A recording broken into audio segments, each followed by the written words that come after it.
ఉన్న బంగారాన్ని విడిపించి ఆ రోజు ఆన్లైన్ రేటుకే మేము కొంటాం. Sharma gold company.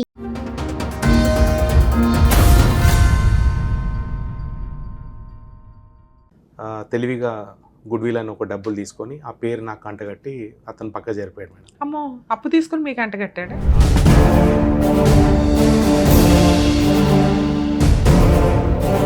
ఆ పేరుకి ఒక 5 లక్షలు తీసుకొని నన్ను నీట్గా పాత బిజినెస్ అప్పచెప్పి మళ్ళీ అతను అదే పేరు పెట్టుకొని బిజినెస్ చేశాడు.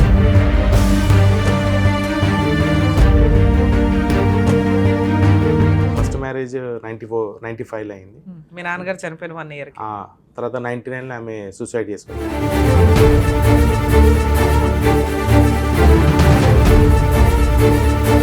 పిల్లలు కాలేరని పాలోలు వీళ్ళు అత్తని బెదిరించి కంట్రోల్ పెట్టుకో అని అనేసరికి అదేదో బెదిరించడానికి పోయి సీరియస్ అయిపోయింది.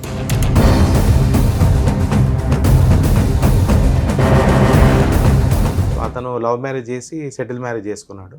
కష్టకాలంలో నీ చావు నువ్వు చావు అని వెళ్ళిపోయాడు మేడం.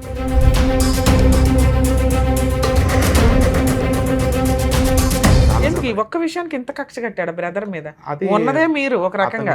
అతను పర్సనల్ లైఫ్ ఒకటి ఉంది.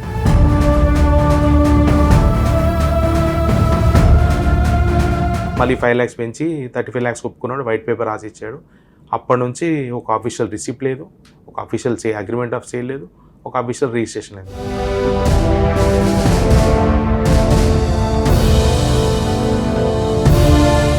సంవత్సరాలు మీ అన్నతో కలిసి ఉన్నారు కదా సార్? అవును మేడం. ఆ ప్రాపర్టీకి సంబంధించి 50% రెంట్ అయితే తీసుకుంటున్నారా? తీసుకుంటాను. ఇప్పటికీ తీసుకుంటున్నారా? ఇప్పుడు తీసుకున్నాను.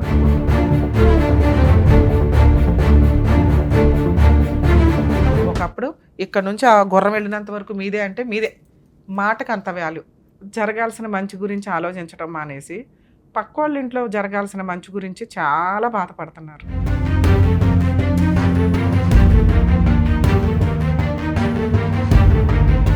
దానికి మీరు ఎంత పెద్ద పంచాయతీ పెట్టి హితబోధ చేస్తున్నారు అందరికీ. అరే నీకు పెళ్ళి అయ్యి నువ్వు వెళ్ళిపోయి వేరే కంట్రీ వెళ్తే మీరు రోడ్డు మీద పడాలా, మీ అమ్మని ఎవరు చూస్తే? అసలు మీ డబ్బే కాదు.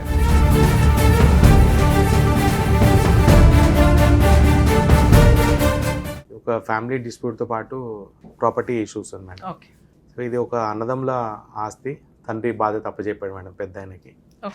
పెద్ద ఆయన ఒక 20 సంవత్సరాలు పని చేయించుకొని జీతం లేకుండా, న్యాయం చేయకుండా తెలివిగా గుడ్ విల్ అని ఒక డబ్బులు తీసుకొని ఆ పేరు నాకు కంటగట్టి అతను పక్క జరిపాడు మేడం. అమ్మో, అప్పు తీసుకుని మీకు అంటగట్టాడు? అప్పు ఇన్ ద సెన్స్ ఆ కంపెనీకి ఉండాల్సిన ఏదో గుడ్ విల్ ఉందో 50 years ఓల్డ్ కంపెనీ అని ఆ పేరుకి ఒక 5 లక్షలు తీసుకొని నన్ను నీట్గా పాత బిజినెస్ అప్పచెప్పి మళ్ళీ అతను అదే పేరు పెట్టుకొని బిజినెస్ చేశాడు. సార్ అసలు ఫస్ట్ నుంచి వద్దాం మేడం. మీ నాన్నగారికి ఎంతమంది పిల్లలు, ఏం ఆస్తులు ఉన్నాయి? Right madam. మా నాన్నగారి పేరు జంగారెడ్డి మేడం. 94లో ఎక్స్పైర్ అయ్యారు. అతను 3 పిల్లలు మేడం. ఆడపిల్లలు? ఒక ఆడపిల్ల, 2 అబ్బాయిలు మేడం. నేను చిన్న ఆయన మేడం. పెద్ద ఆయన అన్నయ్య రీసెంట్ గా 2 years బ్యాక్ చనిపోయారు. ఉన్నదే 3. అందులో 2 మగపిల్లలే. 2 మగ. ఏ బిజినెస్ లో మీ ఇద్దరే డీల్ చేసుకుంటారు? సో తండ్రి తర్వాత 94లో ఎక్స్పైర్ అయ్యాక అతను 80 నుంచి నేను స్కూల్లో పార్ట్ టైం వర్క్ చేస్తూ అతనికి సపోర్ట్ గా ఉన్నాను మేడం. స్కూల్ నుంచి రాగానే. మీ అమ్మగారు ఎప్పటిదాకా ఉన్నారు? అమ్మగారు 2004లో ఎక్స్పైర్ అయ్యారు మేడం. 94, 2004 10 years madam. మీ సిస్టర్ మ్యారేజ్ అప్పటికి అయిపోయిందా? 91లో అయింది మేడం. మీ నాన్నగారు ఉన్నప్పుడే అయిపోయింది. సో అసలు అమ్మాయికి సంబంధమే లేని టాపిక్ ఇది. ఒక రకంగా ఉన్నంతలో ఏదో ఇచ్చేసారు, పెళ్లి చేశారు. ఆ రోజుల్లో ఎవరో కట్నాలు ఏదో తీసుకున్నారు తప్ప ఆస్తుల గురించి ఆలోచించరు కాబట్టి ఓకే. మీ నాన్నగారికి ఏం ఆస్తులు ఉన్నాయి ఏంటి? మేడం ఫతేనగర్ లో ఒకటి 300 square yard commercial come residential building ఉంది. ఓకే. ప్లస్ అంతే మేడం, అదొకటి ఉంది. ఇంకా అది కాకుండా ఇవి అన్నయ్య దమ్ములది ప్రాపర్టీ ఎండ్కి వచ్చేసరికి ఇప్పుడు ఎప్పుడైతే అన్నయ్య నేను ఒకటే బిజినెస్ లో ఉన్నామో అతను గుడ్ విల్ తీసుకోగా. ఏం బిజినెస్ మేడం? ఇది ఒక ఫ్యాబ్రికేషన్ బిజినెస్ మేడం. మామూలుగా automation entrance systems, Chennai shopping mall, R S brothers, J C brothers, ఇవన్నిటికీ అతను ఇండియాతో పాటు ఎక్స్పోర్ట్ కూడా చేశాడు మేడం. నేను ఓన్లీ తెలంగాణ ఏపీ వర్క్ చేస్తాను. సో తండ్రి ఏం చేశాడంటే 2 అన్నదమ్ములు ఒకే చోటు ఉండాలి, గొడవ పడకుండా ఒకే బిజినెస్, నేను తర్వాత నా తదనంతరం ఈ అన్నదమ్ములు చూసుకోవాలి నా పిల్లలని అప్పచెప్పాడు మేడం. ఒకే ఫీల్డ్లో పెట్టాడు. అది రాను అతను తెలివిగా అతను నాకు జీతం చెప్పేసరికి మా అమ్మాయిన మామకి చెప్పేసరికి ఈ ఫైల్స్ అన్ని చూపించడం జరిగింది మేడం. ఇది ఇన్కమింగ్, ఇది అవుట్ గోయింగ్, ఇది అన్యాయం జరుగుతుంది, దయచేసి న్యాయం చేయండి మామ అని.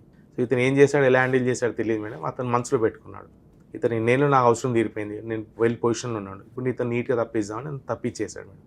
ఆ తప్పిస్తూ విడిపోయేటప్పుడు నాకు ఉల్టా శాలరీ కంపెన్సేషన్ ఇవ్వకుండా ఉల్టా ఎదురుగా గుడ్ విల్ తీసుకొని 5 lakhs రూపీస్ గుడ్ విల్ తీసుకొని ఒక తెల్ల పేపర్ పైన సంతకాలు పెట్టి విడిపోవడం జరిగింది మేడం. 2003లో డివైడ్ అయ్యాం మేడం.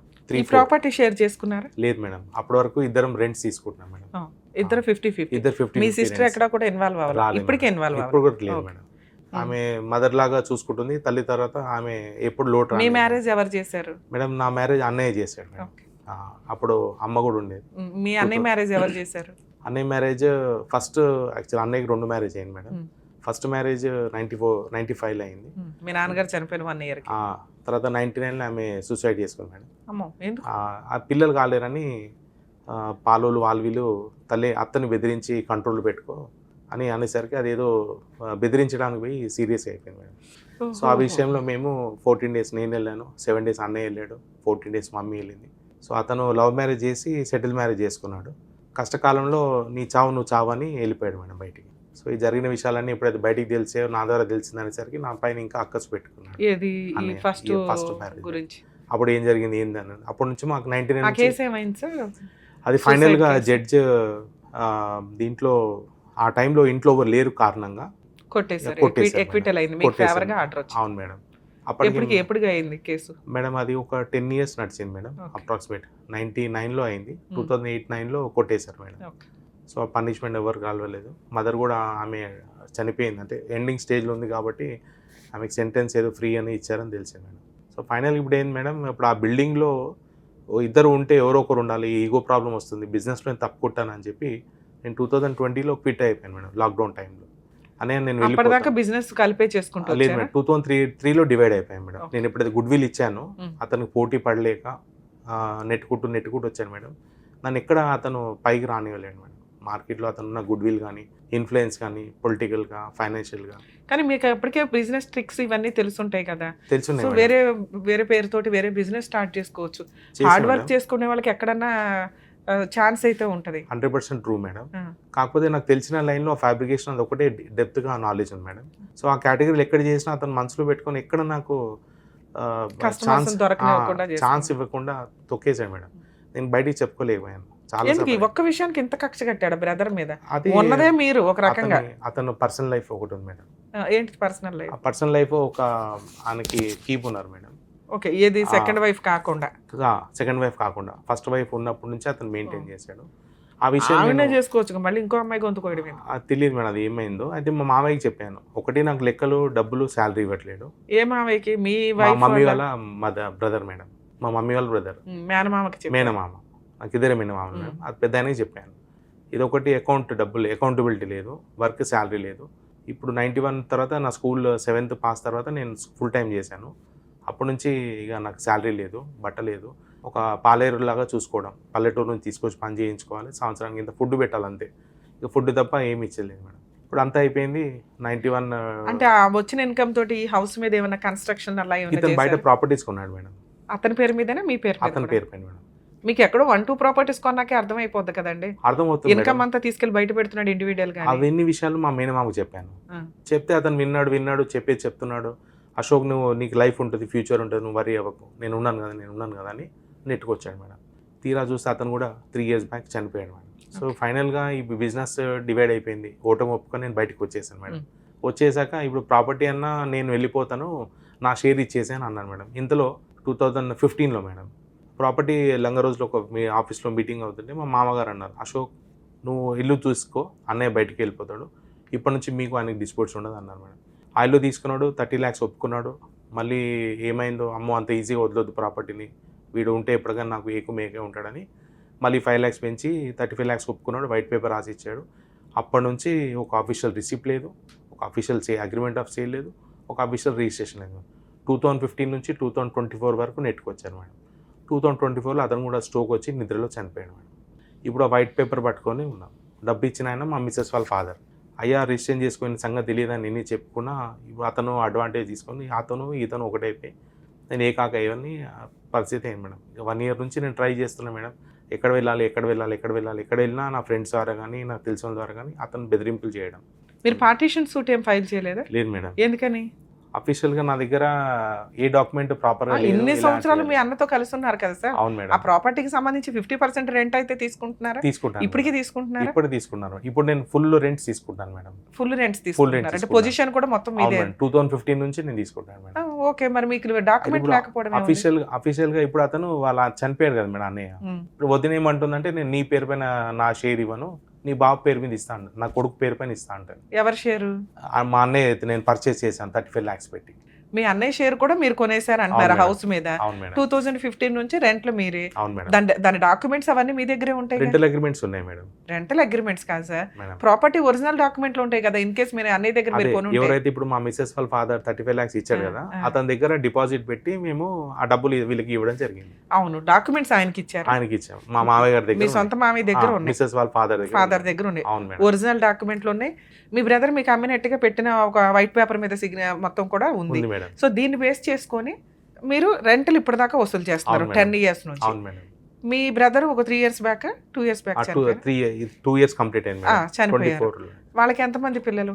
2 పిల్లలు మేడం. ఓకే, ఈవిడేమంటుంది, వదిన ఏమంటుంది? ఇవేమంటుంది అంటే అన్నయ్య చనిపోయేటప్పుడు పేపర్ పైన రాసింది అది చెల్లదు, నాకు చనిపోయే ముందు నాకు మాట ఏమి ఇచ్చారంటే అశోక్ ఇవ్వకు, ప్రాపర్టీ పాడు చేస్తాడు, వాడు కొడుకు ఇవ్వు, వాళ్ళు పీకులు ఆడుకుంటారు, గొడవ పడతారు అని తెలివిగా. ఏ షేరు? ఆయన షేర్. ఆయన షేర్ 50% మీది, 50% మీకు రాసిన దాన్ని కొడుకు ఇవ్వు నువ్వు అంటే ఇవ్వమని అయితే ఇవ్వమని అన్నారు. సరే, మీ అబ్బాయికి ఇస్తే ప్రాబ్లం ఏంటి? నేనేమన్నాను మేడం, మీకు ఎంతమంది పిల్లలు? మ్యారేజ్ ఎప్పుడైంది? నా 2 పిల్లలు మేడం. నా 2001 లో మ్యారేజ్ అయింది. ఓకే, బాబు బీటెక్ కంప్లీట్ అయింది, పాప బీటెక్ 2nd year. ఓకే, నేను అన్నాను వసీద్దామా రాస్తాను బేట, తల్లిదండ్రులు బతుకున్నాగా పిల్లల పేరు రాస్తే నువ్వు ఇప్పుడు అమెరికా వెళ్ళిపోతావు, నువ్వు అక్కడ ఏం పాడు చేసినా జూదమైనా ప్రాపర్టీ అటాచ్ చేస్తే మళ్ళీ నేను చెల్లి పెళ్లి చేయాలని చేయలేను. ఇప్పటికే అతి కష్టం మీద నా ఇన్నేళ్ళ కష్టార్జితం ఆ ఇల్లు ఇచ్చాడు. ఆ ఇల్లు కూడా నా పేరు రాకుండా నేను ముందే మీకు రాసేస్తే రేపు మంచివాడైతే నువ్వు రాకపోతే మా పరిస్థితి ఏంది? నాది, మీ మమ్మీది, మీ చెల్లిది. నేనేమన్నాను, ఇప్పుడు ఇద్దరికి నేర్పిస్తున్నారు మేడం మా వదిన గారు, మా అత్తయ్య వాళ్ళు. నేను డాడీని ఇప్పుడే బ్లాక్మెయిల్ చేసి. మీరు, మీ వైఫ్, మీ మామగారు ఒకే పార్టీయా కాదా? ఇప్పుడు యాంటీగా ఉన్నా మేడం. మా మిస్సెస్ ఇన్నోసెంట్ మేడం, మా మావయ్య నేను ఆపోజిట్ పార్టీ. ఎందుకంటే ఇప్పుడు వాళ్ళు చెప్పినట్టుగా మీ వదిన ఏం చెప్తుందో అది ఎట్లయినా అడుగు, అదే కరెక్ట్ అంటారు మేడం. ఇక్కడ ఇంకో పొరపాటు ఏం జరిగిందంటే మేడం, మా అక్కయ్య సైన్ పెట్టాలి కదా, లీగల్ ఎయిడ్స్కి అప్లై చేస్తే మా నాన్నగారు 3 సంతకాలు పెట్టాలి. అక్క సైన్ పెట్టడానికి ఇతను వెళ్ళి మా బావగారికి అష్యూరెన్స్ ఇచ్చాడు, బావా మా మమ్మీకి సంబంధించిన 2 ఎకరాల ప్రాపర్టీ ఉంది, దీంట్లో 1 ఎకర్ నేను మీకు ఇస్తాను, ఇప్పుడు చెల్లె కెనడాలో ఉంది కదా, ఇప్పుడు నా కొడుకు పక్కన ఉన్నాడు, మీరు ఉన్నారు, మన ముందు ఇప్పుడు మందు కొడుతున్నాం, తింటా ఆగుతున్నాం, ఇది నేను 1 ఎకర్ ఇస్తా అని చెప్పి మాట ఇచ్చాడు మేడం. ఎవరు? మా బావగారు. మా అన్నకి, మా అన్నయ్య, మా బావగారికి ఉన్న ఒక్కగానొక సిస్టర్, వాళ్ళ హస్బెండ్గా ఆశ పెట్టాడు ఆ భూమి ఇస్తాను. ఆ భూమి ఎవరిది? మా మమ్మీ వాళ్ళది.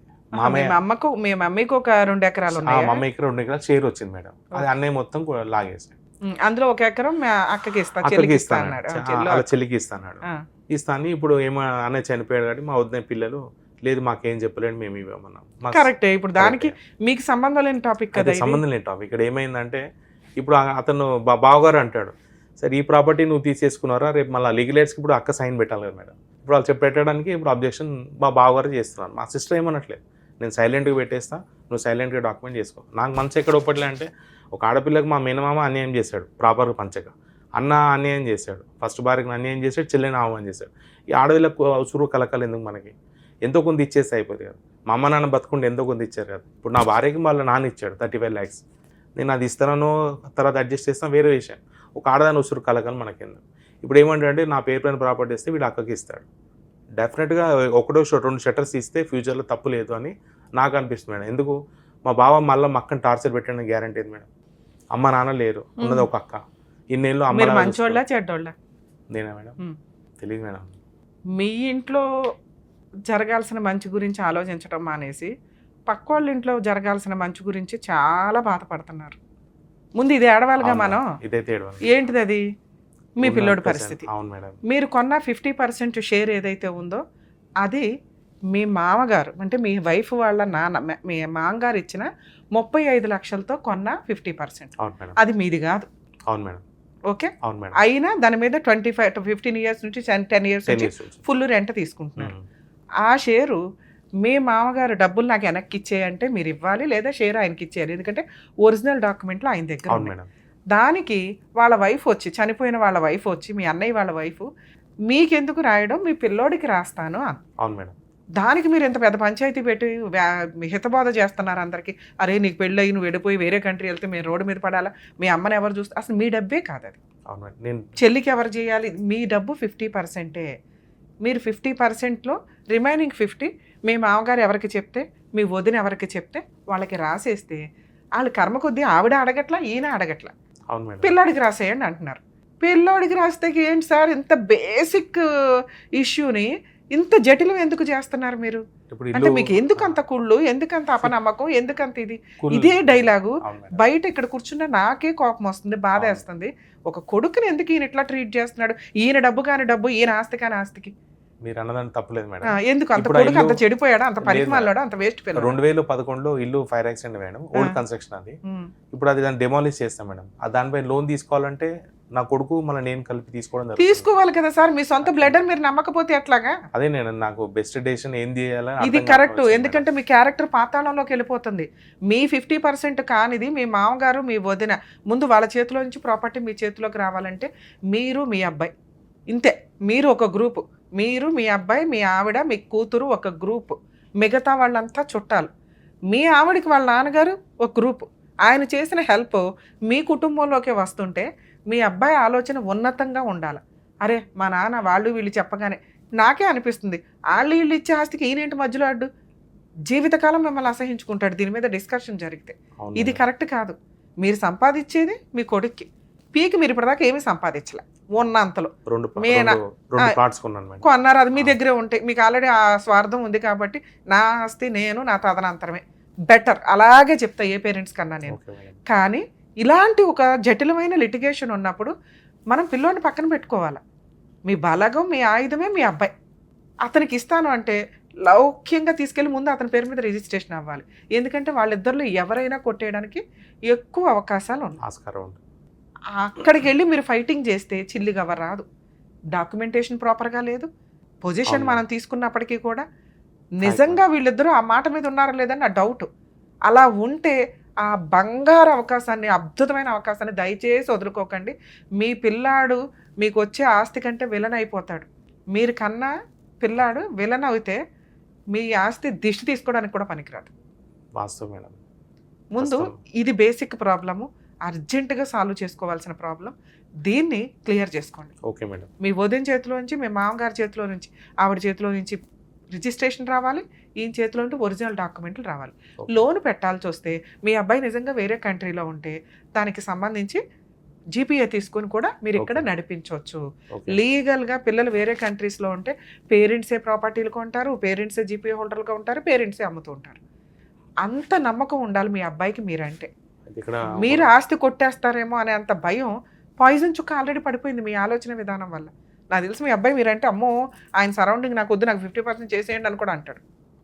కాకపోతే అతను షేర్ మార్కెట్ లో డబ్బులు పెట్టి నష్టపోయాడు మేడం. అప్పటి నుంచి భయం అనేది నాకు స్టార్ట్ అయింది మేడం. సార్ అప్పుడు మీరు ఏదైనా రాయించుకోండి ముందు మీ అబ్బాయి చేతికి వస్తే, అరే బాబు మరి ఇది సంగతి, మరి దీని మీద పూర్తి రైట్స్ నాన్నకి ఇచ్చేసి ఆ డాక్యుమెంటేషన్ చేయించుకొని ఎక్స్ప్లెనేషన్ చేస్తే, నువ్వు షేర్ మార్కెట్స్లో లాస్ అవుతున్నావు నాన్న, రేపటి రోజున ఏదైనా ఐపీ పెట్టాలి ఇంకొకటి అంటే ఈ ప్రాపర్టీ లాస్ అవ్వకూడదు, ఎందుకంటే ఇది నీది కాదు, వారసత్వంగా వచ్చింది.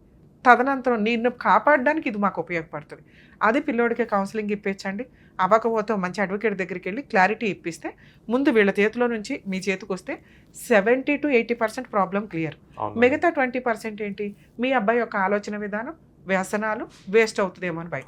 దానికి పిల్లోడికి కౌన్సిలింగ్ ఇచ్చుకొని ఆ ప్రాపర్టీని మీ వైఫ్ పేరు మీదకో, ఆ రైట్స్ ఏవైతే ఉంటాయో తర్వాత ఆ రైట్స్ని మీ ఇద్దరు ఎవరో ఒకళ్ళ పేరు మీదగా షిఫ్ట్ చేసుకోవడం బెటర్.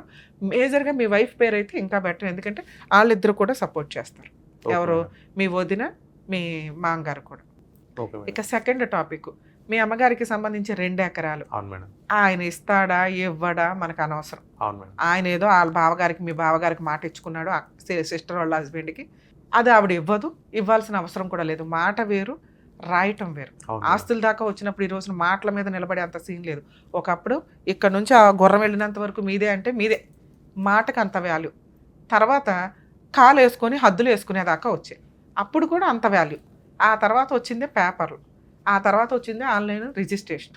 సో ఈ రోజున డాక్యుమెంట్ ఉంటేనే దిక్కాణం ఉండట్ల. సో అలాంటి ప్రాసెస్లో ఖచ్చితంగా ఆవిడ ఆయన ఎప్పుడో తాగి ఏదో మాట అన్నాడని చెప్పి 1 ఏకర్ తీసుకెళ్ళి మీ బావకో మీ సిస్టర్కో ఇవ్వాల్సిన అవసరం లేదు.